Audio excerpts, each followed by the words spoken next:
This is In the News in VOA Special English. An individual, a company, and an industry were all in the news this week for reasons unrelated except for the idea of dishonesty. The individual was 70-year-old Bernard Madoff. The New York money manager is accused of cheating investors around the world. Officials say the losses, by his own estimate, were at least $50 billion. He is accused of a Ponzi scheme. Brad Garrett, a former federal agent, explains how it works.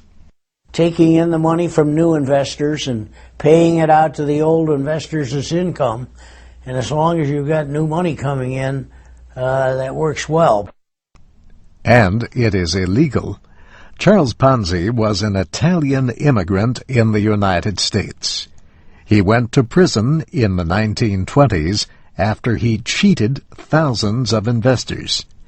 He promised high returns in a short time. Bernard Madoff provided small but continual profits for his investors. He was well known in Wall Street finance, a former chairman of the NASDAQ stock market. Officials say the operation collapsed when the economic downturn caused some investors to demand about $7 billion back. The Securities and Exchange Commission is investigating why it did not take action against him until now. Accusations of wrongdoing had repeatedly been brought to its attention. Experts say possible victims, including international banks and movie maker Steven Spielberg, are not likely to get much back.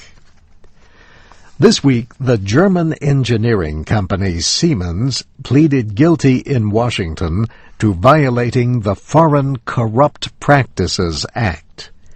That law makes it a crime for Americans and companies traded on United States markets to pay bribes in return for business. Investigators say Siemens paid $1.5 billion in bribes to government officials in Asia, Africa, Europe, the Middle East, and Latin America. Now, Siemens has agreed to pay a similar amount in fines and other punishments. Cases were brought by the Justice Department, the Securities and Exchange Commission, and the Munich Public Prosecutor's Office. $800 million of the money will go to United States authorities, a record for such a case. Siemens cooperated extensively and admitted to acts like falsifying its records. But it did not plead guilty to bribery. That could have kept it from getting United States government contracts.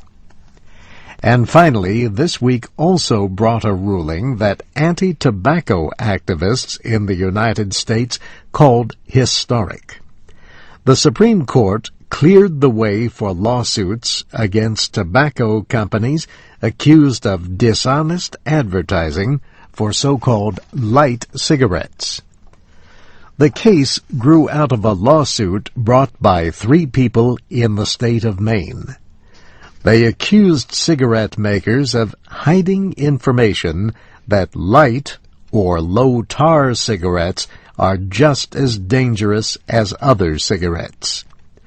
The companies argued that a federal law bars such claims under state law. The Supreme Court was divided 5-4. But the justices decided that smokers may sue under state consumer protection laws. And that's In the News in VOA Special English, written by Brianna Blake. I'm Steve Embry.